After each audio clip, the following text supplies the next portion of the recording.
World top rankings ఉన్న యూనివర్సిటీస్లో ఎలాంటి IELTS రాయకుండా ఫ్రీ ఎడ్యుకేషన్ అండ్ స్కాలర్షిప్ అందుకోవాలంటే కాంటాక్ట్ విదేశ్ కన్సల్ట్స్.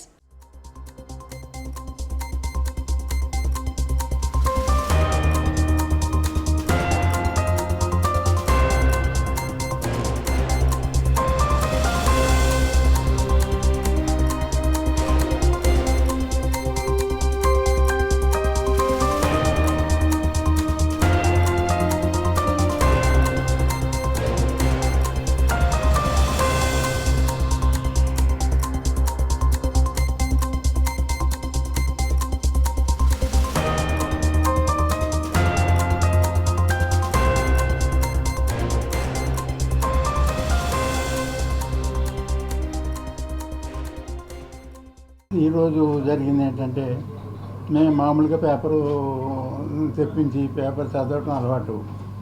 కానీ ఈవేళ పేపర్లో ఆ న్యూస్ ఎటువంటిదంటే నేను ఎప్పుడు చదవలేదు, ఎప్పుడు వినలేదు అటువంటి న్యూస్. చాలా ఘోరంగా ఉందన్నమాట. అది మరి ఎలాగొచ్చిందో ఏంటో నాకైతే తెలియదు, కానీ చాలా ఘోరంగా ఉందండి అది. ఆ న్యూస్ ఏంటో మీకు తెలిసే ఉంటుంది. నిజంగా ఎవరో జగన్ గారి ఏదో వైఫ్ అదేదో బిల్డింగ్ అడిగినట్టు, అదేదో నేను ఒప్పుకోనట్టు. నేను నా పొజిషన్ చూసి ఉంటాను. నేను 3 months అయింది నేను ఇంట్లో నుంచి బయటకు వచ్చి.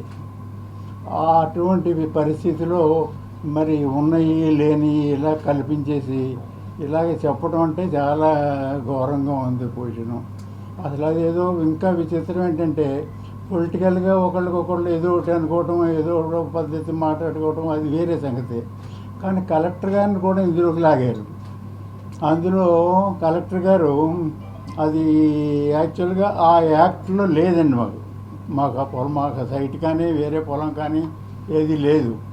అటువంటిది కమిషనర్ కాదు, కలెక్టర్ గారిని నేనేదో రిక్వెస్ట్ చేసినట్టు, ఆయనేమో పెద్దవాళ్ళని ఏదో కలవమన్నట్టు అని ఆయన్ని కూడా ఇందులోకి ఇందులోకి దింపారనమాట. ఇందులో ఏమాత్రం నిజం లేదండి, 1% కూడా లేదు.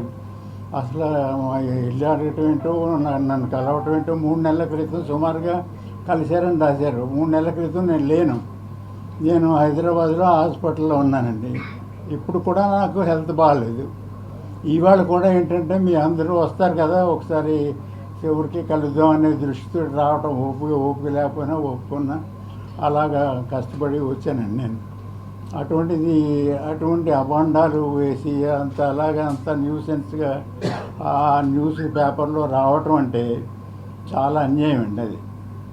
అందుకని మీరేదో ఉన్నట్టు నేను చెప్తున్నాను. ఎందుకంటే నాకు ఏ పార్టీ కాదు, ఏ పార్టీ ఆఫీస్కి వెళ్ళలేదు, ఏ మీటింగ్కి వెళ్ళలేదు, ఏ ప్రెస్ మీటింగ్కి. ఇలాంటి ప్రెస్ మీట్ కూడా ఇదే ఫస్ట్ నాకు. ఇప్పుడు నాకు ప్రెస్ మీట్లు ఇలాంటివి మాకు ఏం లేవండి. ఎందుకంటే నేను అలా పొలిటికల్గా నాకు సంబంధం లేదు. నాకు ఏజ్ 80 సంవత్సరాలు నాకు. అటువంటి పరిస్థితుల్లో మరి ఇలాగ ఎందుకు రాసుకుంటారో ఏం చేస్తే, పాలిటిక్స్లో ఉన్నవాళ్ళు అయితే వీళ్ళు తిట్టుకోవడం, వీళ్ళు తిట్టుకోవడం ఏదో చేసుకుంటారు. అసలు నా ఏజ్ అంతా, నా పరిస్థితి ఏంటి, నేను అసలు నేను లేను, ఇక్కడ ఉండటం లేదు, హాస్పిటల్లో ఉన్నానో చాలామంది తెలుస్తుంది. అది నేను హాస్పిటల్లో ఉంటున్నాను, ఇక్కడ ఉండట్లేదని అందరికీ తెలుసండి, చాలామందికి. అంటే మీకని కాదు. అటువంటి పరిస్థితుల్లో ఇటువంటి న్యూస్లు రావడం చాలా అన్యాయం అండి, చాలా ఘోరం కూడా. అందుకని మరి మీరందరూ ఆ పొజిషన్ అర్థం చేసుకుని దాన్ని బట్టి ఎలాగా మీకు ఏమైనా డౌట్ ఉంటే అడగండి, చెప్తాను నేను. యాజ్ యూజువల్ గా మీకు ప్రతిరోజు పేపర్ చదివే అలవాటు ఉంది. అవును. ఆ క్రమంలోనే వార్త చూసి నా ప్యాలెస్ గురించి ఇలా ఎందుకు రాశారని షాక్ అయ్యారు. మీరు వార్త ఎప్పుడు చూసారు సార్? మీకు ఎవరైనా చూపించారా? మీరు అనుకోకుండానే చూసారా? ఎవరు చూపించలేదండి. నాకు ఈనాడు జ్యోతి వస్తుంది. నాకు ఈనాడు జ్యోతి నేను రెగ్యులర్గా లేవగానే ఫస్ట్ పేపర్ చదువుతాను. ఆ పేపర్ ఓకే వాళ్ళ కొద్దిగా 10 నిమిషాలు లేట్గా వచ్చింది. అది చూసి ఫస్ట్ మెయిన్ మ్యాటర్ కింద వేసారు దాన్ని. అది చూసిన తర్వాత షాక్ అవడం కాదు, ఎంత ఎలా ఉంటుందండి ఎవరికైనా అసలు పొజిషను. అసలే బయట సబ్జెక్ట్కి దీనికి సంబంధం లేదు. నేనేదో బిల్డింగ్ ఎవరు అడగటం, ఏదో ఇస్తానంటాం, నన్ను ఎవరో ప్రపోజ్ చేయలేదు. అసలు అటువంటి సిచ్యువేషన్ లేదు. అది కాకుండా ఆ బిల్డింగ్ కొంటాము, అమ్ముతానికి ఎవరినో పెద్ద మనుషులు పంపారని రాశారు. నిజంగా ఆ బిల్డింగ్ అడగాలంటే, కొనుక్కోవాలంటే వాళ్ళకి బిల్డింగ్ లెక్క కాదండి. ఇది ఇది పెద్ద చిన్న ఊరికే ఎలివేషన్ పెట్టాను నేను. అది ఎక్కడ మైసూరులో ఎక్కడో డిజైన్ చూసి వైజాగ్కి సూట్ అవుతుందనే దృష్టితోటి నేను మామూలుగా చిన్న ఏరియాలో నేను కట్టాను నేను. అటువంటిది ఆ బిల్డింగ్ కట్టాలంటే ఎవరైనా కట్టుకోగలుగుతారు. ఆ బిల్డింగ్ కట్టడం కష్టమేమీ కాదు. అటువంటిది ఆ బిల్డింగే కావాలి అని కోరుకోవటం ఇటువంటిది మరి ఎందుకు ఎవరు రాశారో ఏమి రాశారో ఆశ్చర్యం ఉండే ఎవరికైనా. మాజీ మంత్రి పొలిట్ ఊరిని రాయలేదు సార్. అయ్యన్న పాత్రుడు గారు ఆపాదించిన ప్రెస్ మీట్ పెట్టారు, దాని ప్రకారం పేపర్లో రాశారు. అంటే మీకు విషయం తెలియజేస్తున్నాం. అది ఆశ్చర్యకరం అండి. ఎందుకంటే నేను ఏ పాలిటిక్స్లో మెంబర్ కానీ ఏ రకమైన ఇది కానీ లేదు. నేను అయ్యన్న పాత్రుడు గారిని ఇంతవరకు చూడలేదు. మీరు కలిసారంట కదా సార్? మీరు కలిసారంట కదా, మీరే సమస్య చెప్పారంట కదా ఆయనకి ఇలా ఉందని చెప్పి. మీరు కలిసారని అంటే భారతి గారు కారులో వెళ్ళిపోతూ మీ ప్యాలెస్ చూసి ఆమె మనసు పడ్డారు, ఈ ప్రపోజల్ మీ దగ్గరికి తీసుకొచ్చారు, బేరసారాలు జరుగుతున్నాయి, మీరు ఒప్పుకోలేదు, మీకు ఏమో నోటీసులు వచ్చాయి అనేది ఆరోపణ వినపడుతోంది. ఇది ఎంతవరకు క్లారిటీ? మీరు కలిశారు అని అయ్యన్న పాత్రుడు గారు అంటున్నారు. అసలు ఆరోపణలు అనేది 100% రాంగ్ అండి. తర్వాత అయ్యన్న పాత్రుడు గారు ఎవరో న్యూస్ ఇవ్వటానికి ఏదో ఇవ్వటానికి అయ్యన్న పాత్రుడు గారిని పేరు వింటుంది తప్ప నేను ఎప్పుడూ ఇంతవరకు చూడలేదు. ఎందుకంటే ఏ పార్టీలో ఏ లీడర్ని ఏదైనా పని ఉంటే మా పిల్లలు ఎవడో చూసుకుంటారు తప్ప నేను ఇంతవరకు చూడలేదు. పైగా ఆ చెప్పిన టైంలో నేను లేనండి, నేను హాస్పిటల్లో ఉన్నాను, ప్రూఫ్ కూడా ఉంది. ఇప్పుడు మీరు మీడియా ముఖంగా ఈ వార్తపై ఏదైతే మీరు షాక్ కి గురయ్యానన్న వార్తపై మీకు మీరుగానే వ్యక్తిగతంగా ఒక క్లారిటీ ఇవ్వాలని మీడియా ముందుకు వచ్చారా? ఏమైనా ఒత్తిళ్లు ఉన్నాయా? ఒత్తిడి నాకేముంటాయండి? నాకు ఏదైనా పార్టీ ఉంటే నాకు ఆ పార్టీ వాళ్ళ తరఫున ఎవరైనా నాకు ఫోర్స్ చేస్తే రాగలుగుతున్నాను తప్ప నాకు దీనికోసం అది కాకుండా మీరందరినీ నేను ఎప్పుడూ ఇలాగా మీట్ నేను చూడలేదండి. పెట్టారు కదా సార్ ప్రెస్ మీట్ రమ్మని. ఏమండి పార్టీకి సంబంధం ఉందా? ఎవరెవరు? వైఎస్ఆర్ పార్టీకి మీకు సంబంధం ఉందండి? వైఎస్ఆర్ పార్టీ నాకు అది ఎవరు సంబంధం లేదు. ఎప్పుడో సుబ్బారెడ్డి గారు మాకు ఏదో వెంకటేశ్వర విగ్రహానికి సైట్ ఇస్తానంటే ఇప్పుడు అబౌట్ 1 year బ్యాక్ ఒక్కసారి కలిశాను అంతే తప్ప నాకు అందులో ఎవరు ఒక టచ్ లేదు, ఎవరు కనెక్షన్ లేదు. భారతి మేడం గారు మనుషులు ఎవరైనా ఎవరండి? ఎవరు భారతి మేడం గారు మనుషులు ఎవరైనా మీ దగ్గరికి వచ్చారా? ఎవరు రాలేదండి నాకు. ఇది 22లో ఉంది కదా ఈ బిల్డింగ్. ఏదండి? సెక్షన్ 22లో ఉంది కదా. ఇప్పుడే గుర్తుకొచ్చిందండి. ఎంతమంది నుండి ఉందా 22? మీకు ఎలాగ ఈ బిల్డింగ్ కట్టేసి? అసలు 22A అనేది ల్యాండ్ లేదు నాకు. 22A 22D ఉంది. ఆ 22D ఇది కలెక్టర్ కాంపిటెంట్ కాదండి, అది జేసీ కాంపిటెంట్. ఆయన అర్బన్ ల్యాండ్ సీలింగ్, ఆయన జేసీ కాంపిటెంట్. నేను ఎప్పుడు దగ్గర మోర్ దెన్ 1.5 year బ్యాక్ వెళ్ళి ఒక అప్లికేషన్ ఇచ్చాను, ప్రూఫ్ ఉంది నా దగ్గర. ఆయన ఏమన్నారంటే మీరు అప్లై చేసుకోండి, అందులో మాకు అవకాశం లేదు చేయడానికి అని చెప్పారు. వాళ్ళ కలెక్టర్ గారు ఏ రకంగానే వాళ్ళ కాంపిటెంట్ కాదు దానికి. రెగ్యులరైజేషన్ చేయడానికి రీసెంట్ గా మళ్ళీ మీకు ఏమైనా నోటీసులు వచ్చాయా? నోటీసులు అందుకున్నారా రెగ్యులరైజేషన్ చేయడానికి? ఆ రెగ్యులరైజేషన్ నాకు నోటీస్ ఏం రాలేదు. ఎందుకంటే అప్పుడే చెప్పేసరి రిజల్ట్ ఇలా ఉంటుంది, మీరు కావాలంటే రెగ్యులైజ్ చేసుకోవచ్చు, మీరు ఈ అవకాశం ఈ ప్రొవిజన్ ఉందనో కాగితం ఇచ్చారు. అది ఇప్పుడు మోర్ దెన్ 1 year. ప్యాలెస్ కట్టి ఎన్నాళ్ళు అవుతోంది, ఇప్పటి వరకు మీ ప్యాలెస్ మీద ఇలాంటి వార్తలు రాలేదు, ఇప్పుడే ఎందుకు వస్తున్నాయి? మీరు చూసి షాక్ అయినటువంటి ఆ వార్త ఏంటో ఒకసారి మాకు చూపడతారా?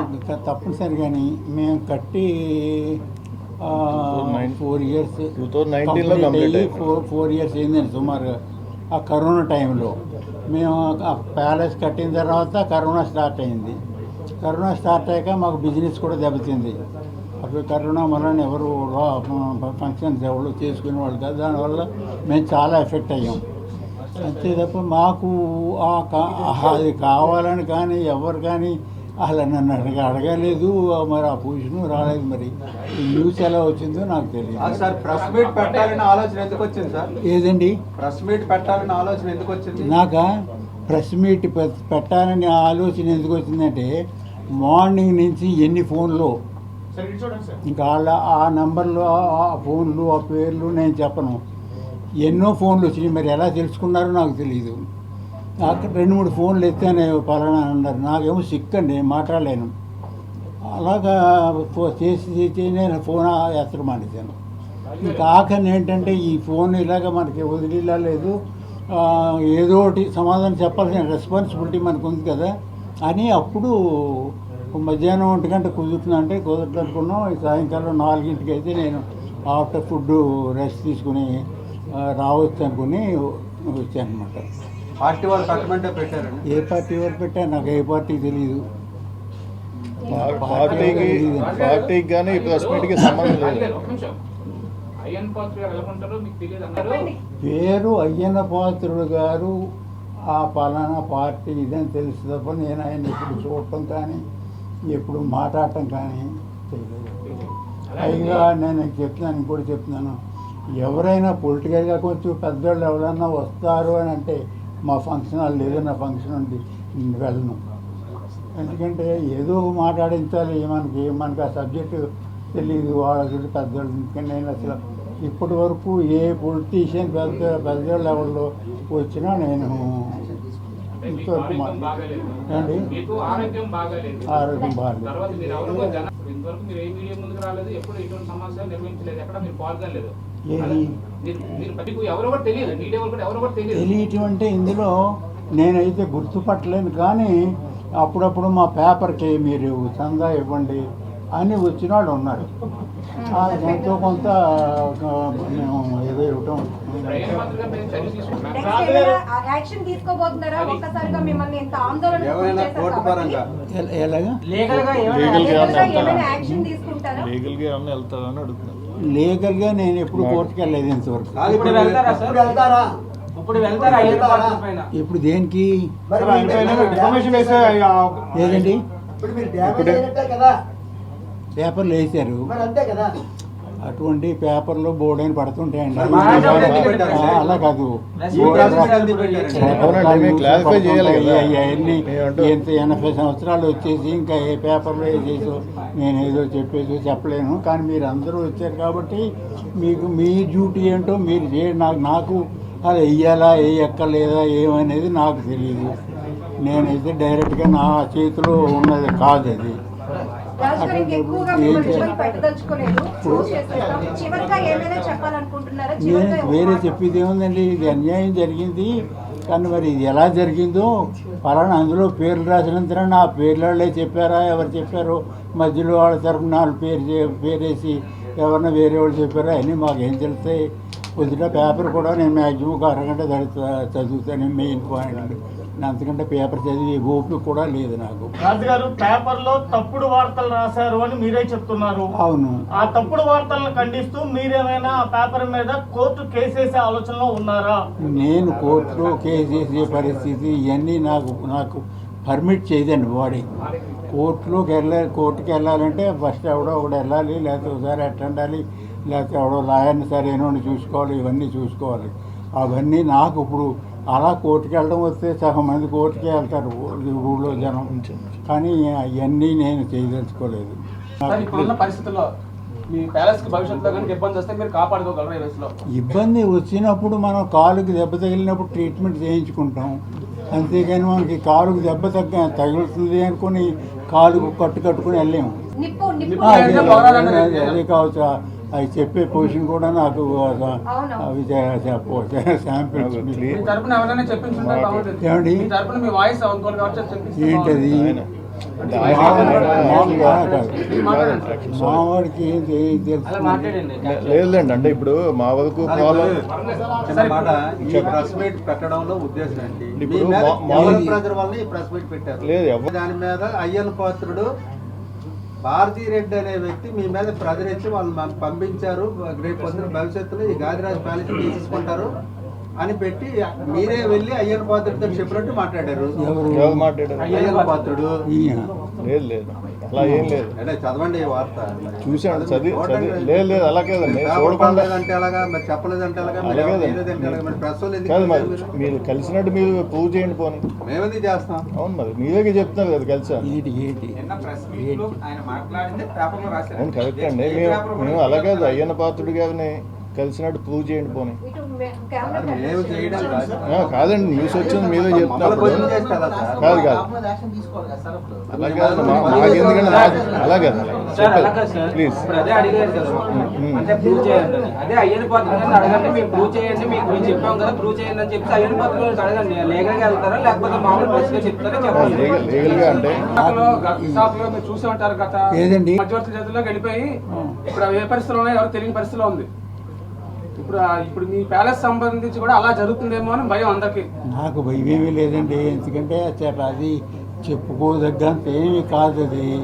అది కూడా మేము కట్టేది ఇప్పటికి 10 years అయింది. కానీ ఎప్పుడు నుంచో ట్యాక్స్ కట్టడం అసెస్మెంట్లు అయ్యి అన్నీ. ఇప్పుడు దానికోసం వచ్చి ఎవరు నాకు దృష్టిలో ఎవరు రారు.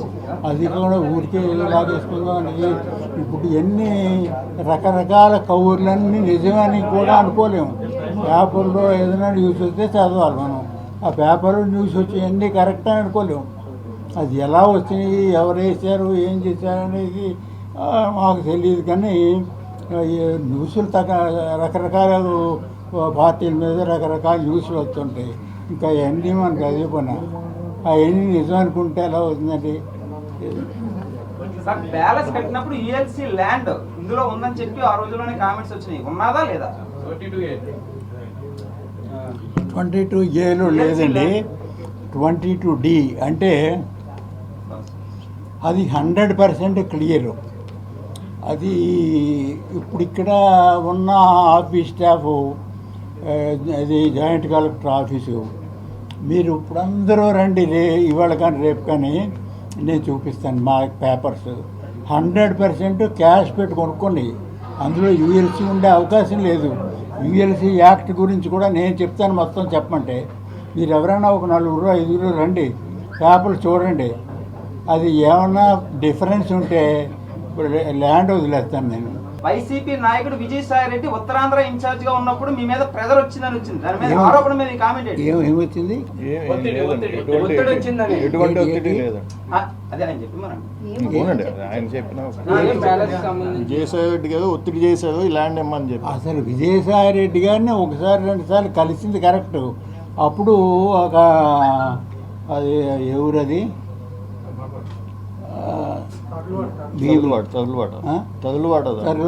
తర్లువాడ అని ఓ కొండ ఏదో నేను ఒక మన వైజాగ్ కోసం నా కోసం అని కాదు 126 feet హైట్ వెంకటేశ్వర విగ్రహం పెడదాం అనుకున్నాను. విగ్రహం పెడతాను అనుకుంటే ఆయన దగ్గరికే ఫస్ట్ అప్లికేషన్ ఇచ్చాను నేను. ఇస్తే ఇంకెంత బ్రహ్మాండమైన పని, ఇంతకంటే మంచి పని ఏముంది అని చెప్పి నాకు ఆయన ప్రామిస్ చేశారు. టీటీడీ నుంచి ఒక లెటర్ కూడా వచ్చింది. కలెక్టర్ గారి దగ్గర నుంచి కూడా ఒక 2-3 monthsలో శాంక్షన్ అవుతుందని లెటర్ వచ్చింది. అప్పుడు హ్యాపీగానే ఉన్నాను నేను. అంటే 120 feet ఈ స్వామి గుడి ఎక్కడా లేదు. వైజాగ్కి మంచి ఇది మామూలుగాని. అంటే నేను ఏదైనా చేయాలంటే కొద్దిగా హైలైట్ అవ్వాలి అని కెపాసిటీ ఉన్నా లేకపోయినా. ఆ తర్వాత ఏమైపోయిందో సిక్కైపోయాను. సరే ఈ అంశం మీద కలిసారండి విజయసాయి రెడ్డి గారిని? ఈ అంశం మీద కలిసారా? ఏ అవసరం? ఈ ప్యాలెస్ విషయం మీద. అసలు ప్యాలెస్ గొడవ రాలేదు, ఇప్పుడు రాలేదండి. ప్యాలెస్ గొడవ ఇప్పుడు రాలేదు. ఆ వెంకటేశ్వర విగ్రహం కోసం సైట్ ఇమ్మని అడిగాను. అది ఆఖరిని డ్రాప్ అయిపోయాను నేను. ఎందుకంటే ఇంకా అప్పటికి హెల్త్ నాకు ఈ లివర్ ప్రాబ్లం వచ్చింది. ఇంకా నేను చేయగలిగే పరిస్థితి లేదు. సహనం చేసి వదిలేస్తే ఎవరో చేయగలిగేది కాదు. అది ఇంకా డ్రాప్ అయిపోయాను. కలెక్టర్ గారు ఇచ్చిన లెటర్ కూడా ఉంది. ఆ ఇష్యూ తప్ప తర్వాత మళ్ళీ ఎప్పుడు ఆయన్ని కలవలేదు నేను. ఎందుకంటే ఎక్కడ కలిసే పొజిషన్ కూడా లేదు, నాకు కలిసే పరిస్థితి లేదు. లివర్ 21D ఇష్యూ కూడా లేదా సార్? 21D ఇష్యూ కూడా లేదు. ఏదండి? 21D డి అనేది లేదండి. ఆ ఇష్యూ కూడా లేదు. ఆ ఇష్యూ కూడా లేదు. ఆ ఇష్యూ అంటే చెప్తున్నాను కదా, ఇప్పుడు మాది 21Dలో ఉంది. కానీ అది మాది ఫెయిర్, మేము కొనుక్కొని చేసింది. వాళ్ళు రాంగ్ ఏం చేశారంటే వాళ్ళ స్టాఫ్ కొంతమంది వచ్చారు కొత్తగా ఈ మధ్య. వాళ్ళకి అసలు సబ్జెక్ట్ తెలియదు. సబ్జెక్ట్ తెలియక ఆ 84 ఆర్డర్లో ఉన్న ల్యాండ్ వాళ్ళది సపోజ్ 500 యార్డ్స్ అనుకోండి, 300 యార్డ్స్ అమ్మేశారు అనుకుందాం. అమ్మేస్తే మిగతా 200 వాళ్ళు అమ్మేసింది మిగతాది ఏమైంది తెలియదు. వాళ్ళు పోయారు పెద్దవాళ్ళు. అది నాది రెస్పాన్సిబిలిటీ అంటారు. అది మీకు అలా చూపిస్తే మొత్తం అలా ఆ స్టోరీ అంతా దానికి తెలుసు. అప్పట్లోనే పేమెంట్స్ చేస్తారండి, దానికి అప్పట్లోనే డబ్బులు చెల్లించారా? ఏదండి డబ్బులు సార్ 100% రిసీట్తో సహా ఉంది. ఇప్పుడు మేము 1997 కొన్నాం. మేము 97లో రిసీట్లు, తర్వాత 97లో 26 ఆర్డర్ ఉంటుంది మీకు తెలుసు. రిజిస్టర్ ఆఫీసులో రిజిస్ట్రేషన్ చేసుకోవాలంటే కంపల్సరీగా యూఎల్సి పర్మిషన్ ఉంటే అది ఎలా చేస్తారు. యూఎల్సి పర్మిషన్ ఎలా వస్తుందంటే డబ్బులు కడితే వస్తుంది. ఓనర్కి డబ్బులు కడితే ఆడికి అమ్ముకునే ఎలిజిబిలిటీ ఉంటే వస్తుంది. అది ప్రతి రిసీట్ ఉంది నా దగ్గర ఉంది. కానీ ఇక్కడ స్టాఫ్ తెలియడం వల్ల, సరిగా ఈ సబ్జెక్ట్ తెలియకపోవడం వల్ల నేను ఎంత చెప్పినా వాళ్ళకి అర్థం కాల. 1.5 year పట్టింది. అది 1.5 year తర్వాత రెవెన్యూ ఉద్యోగులకి ఈ ల్యాండ్ మీద అవగాహన లేక మిమ్మల్ని తప్పుదో పట్టించారు అంటారు. రెవెన్యూ ఉద్యోగులకి దీని మీద లేక అనేది కొంతమందికి, ఎందుకంటే అందరూ ఇన్వాల్వ్మెంట్ ఉండదు. అందులో ఒకడు ఎల్ఈసి ఉంటాడు, యూడిసి ఉంటాడు, ఇంకో ఒకళ్ళు ఉంటారు. కాదు సార్, నేను రెవెన్యూ వాళ్ళు మిమ్మల్ని ఇబ్బంది పెట్టదలుచుకుంటే, ఏమండి రెవెన్యూ వాళ్ళు మిమ్మల్ని ఇబ్బంది పెట్టదలుచుకుంటే ఈ బిల్డింగ్ కట్టరు కదా. ఏ బిల్డింగ్? ఇంత బిల్డింగ్, ఈ బిల్డింగ్ అది ఎప్పుడు, ఇది ఎప్పుడు? అది 1997 అది కాదండి. ఆ. ఇది ఈఎల్సీలో ఉంది, ఈఎల్సీ ప్రాబ్లం ఉందని చెప్పారు కదా. అదే యూఎల్సి. ఇప్పుడు ఎంత విచిత్రం అంటే, ఇప్పుడు ఒక జాయింట్ కలెక్టర్ ఉన్నారు. అంతకుముందు యూఎల్సి ఒకే దానికి ఎక్స్క్లూజివ్ యూఎల్సి ఆఫీసర్ ఉండేవారు. స్పెషల్ ఆఫీసర్, సెక్షన్ ఆఫీసర్ ఎదురు ఉండేది. అప్పుడు ఇలా ఇద్దరు లేరు. అప్పుడు ఉన్న యూఎల్సి ఆఫీసర్ ఎవరు, స్పెషల్ ఆఫీసర్ ఎవరు, ఆయన మా సైట్ డాక్యుమెంటు ప్రతి గజం వేసి ఇది నాన్ సర్ప్లస్ ల్యాండ్ అని మున్సిపల్ కమిషనర్కి రాశారు. మున్సిపల్ కమిషనర్ ఈయనకి రాశారు, యూఎల్సి ఆఫీసర్కి. అంటే మేము ల్యాండ్ రెగ్యులరైజేషన్ ఇదేదో పెట్టుకుంటూ ఉంటాయి. ఆయన రాస్తే ఆయనకి రిప్లై ప్రతి గజం డాక్యుమెంట్ నెంబర్ వేసి మాకు అది ఆయన కాగితం ఇచ్చారు. నేను అదో కాపీ తీసుకున్నాను. నేను ఇంత చిన్న 1% కూడా అందులో డీవియేషన్ లేదండి. ఆ డబ్బులు కట్టాను, అంతా చేశాను. ఇంతకాలం నుండి 22D ఎందుకు మీరు డిలీట్ చేయించుకోలేకపోతున్నారు? అసలు ఇంతకాలం డిలీట్ చేయించుకోవాల్సిన అవసరం ఎప్పుడు రాలేదు. ఎందుకంటే అది ఎప్పుడు వచ్చిందంటే, ఆ జీవో నెంబర్ నాకు గుర్తులేదు. అది రెగ్యులరైజ్ చేసుకోవచ్చు కావాలంటే డబ్బులు కట్టుకుని అని వచ్చాను. ఏంది 1 year 1.5 year అయింది. ప్రతి సంవత్సరం దాన్ని ఎక్స్టెండ్ చేస్తుంటున్నారు కదా సార్. అది ఇప్పుడు ఎలాగ ఉందంటే, అది మా ల్యాండ్లో సర్ప్లస్ ల్యాండ్ లేదు. ఒక స్పెషల్ ఆఫీసరు ఇందులో సర్ప్లస్ ల్యాండ్ లేదు, క్లియర్గా ఉంది అని లెటర్ ఇచ్చినప్పుడు నేను మళ్ళీ వెళ్ళాల్సిన అవసరం లేదు. అయితే ఈ 2-3 సార్లు చూసి పేపర్ అది ఇప్పుడు మన క్లియర్గా ఉందనుకోండి, మనం అసలు దాని జోలికి పోము. అది ఈ మధ్య యూఎల్సీ తీశారు కదా మధ్యలో చాలా కాలం. తీయలేదు, ఎప్పుడు కూడా అది ఉంది. లేదు యూఎల్సీ లేదు. సర్లే పోనండి పెద్ద ఇష్యూ కాదు, ఉందో లేదో. అది మా దగ్గర క్లియర్గా ఉంది కదా అనే దృష్టితో ఊరుకున్నాను నేను. అది పత్రికలో వచ్చింది కదా, ఈనాడులో వచ్చింది కదా. అయ్యన్న పాత్రుడు గారి మీద కానీ ఈనాడు మీద కానీ మీరు ఏమైనా చర్యలు తీసుకుంటారా, లేకపోతే ఎంత ఆపేస్తారా? ఏదండి అసలు అయ్యన్న పాత్రుడు గారు తీసుకున్నారు. తర్వాత ఈ జ్యోతి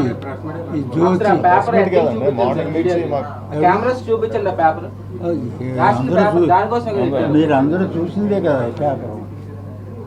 ఏదైనా పేపర్లో చూపించండి. అనుకోండి, మీ చేతి వెనకాల ఉందండి ఆర్టికల్. అదిగో ఇక్కడ ఈ చేయి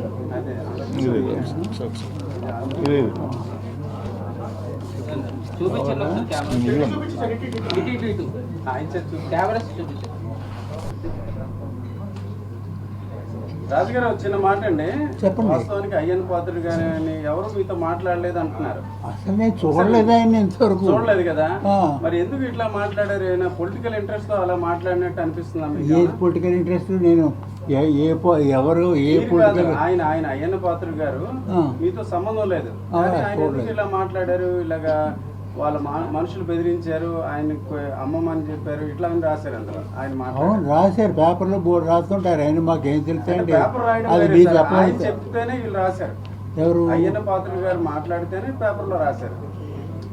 నిజమేనండి, అయ్యన్న పాత్రుడు గారు చెప్పారని పేపర్లో రాస్తే అది చూసి ఆయన చెప్పారని అనుకుంటాం మనం. అంతేగాని అందులో బోర్డు మంది ఉంటారు, అందులో ఎవరో ఒకడు పేరు వేస్తారు, ఒకడు నోరు పేరు వేస్తారు, ఇంకొకడికి జడిసి ఆడ పేరు పెడితే నాకేం ప్రాబ్లం వస్తుంది అనుకుంటారు. అవన్నీ రకరకాల అవన్నీ మాకు ఏం తెలుస్తాయి సామాన్యుడికి, మాకు సామాన్యుడికి ఏం తెలియవు అటువంటి. మీ బిల్డింగ్ గురించి రాశారు కదా, మరి మీరు ఏ ఉద్దేశంతో ఆయన ఇలా మాట్లాడినట్టు అనుకుంటున్నారు సార్ మీరు? ఆయన ఏ ఉద్దేశంతో అనేది మాకేం తెలుస్తుంది. నేను అసలు కనపడుతుంది కదా, నేను అసలు హాస్పిటల్ నుండి ఊళ్ళోనే లేను. మా దగ్గర ఈ హాస్పిటల్ రికార్డు కూడా ఉంది కావాలంటే. 3 వారాల క్రితం అన్నారు. 3 వారాల క్రితం నేను బాపూజీ గారు అని హాస్పిటల్ హైదరాబాద్ న్యాచురోపతి ఆయన దగ్గర ఉన్నాను.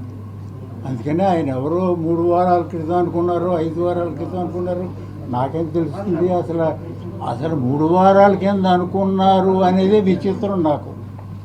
అంటే నేను లేనప్పుడు కూడా ఇటువంటివి వస్తున్నాయా ఏంటని. అందుకని అవన్నీ ఇక నాకంటే మీకు బాగా తెలుసు. అయితే ఏంటంటే నాతో అనిపించాలని మీరు అనిపించడమే తప్ప. అట్లా ఏం లేదు సార్. నెక్స్ట్ ఇప్పుడు కలెక్టర్ గారి దగ్గరికి మీరు వెళ్తే పెద్దవారితో మీరు మాట్లాడుకోండి అని ఆయన సలహా ఇచ్చినట్టు కూడా అందులో అసలు చెప్పారు. నేను కలెక్టర్ గారి దగ్గరికి నెంబర్ 2 7 డిఓ దానికోసం అసలు ఒక్కసారి కూడా వెళ్ళలేదు. ఎందుకంటే కలెక్టర్ గారి దగ్గరికి వెళ్ళాలంటే నాకు పర్సనల్గా ఎవరో పరిచయం లేదు, అక్కడికి వెళ్ళి ఉండాలి, ఉండే పొజిషన్ నాకు లేదు. అందుకని ఈ కలెక్టర్ గారిని నేను అసలు ఈ ఇష్యూ గురించి అది అంటే తప్పుల్లో అది ఇంకా తప్పు. ఎందుకంటే కొన్ని పొలిటికల్గా అంటే ఏదో వీళ్ళు అనుకుంటారు, ఏం చేస్తారు, అదంతా వేరే. అంతేకాని కలెక్టర్ గారిని కదపడం లేకపోతే ఆయన దగ్గరికి వెళ్తే ఆయన ఏదో పెద్దోళ్ళని కలవమన్నారంటాం, అంత ఘోరం అసలు ఇంకోటి నేను చూడలేదు. సార్, వైసీపీలో ఉన్న ఒక కీలక వ్యక్తి మీ చేత ఈ ప్రెస్ ఏమండి? వైసీపీలో ఉన్న ఒక కీలక వ్యక్తి మీతో ఈ ప్రెస్ మీట్ పెట్టించారని చేసి మరి ఇంకా అందరూ కీలక వ్యక్తులే, మరి రాసుకోవడానికి ఏముంది? అంటే మీరు రాజుగారు వెనకదుని నడిపిస్తున్నారని చెప్పేసి అంటున్నారు. ఎవరండి? కేకే రాజు గారు వెనకదుని నడిపిస్తున్నారని అంటున్నారు. కేకే రాజు గారిని ఇప్పుడు చూసాను నేను. మీరు నమ్ముతారా లేదా మీరు?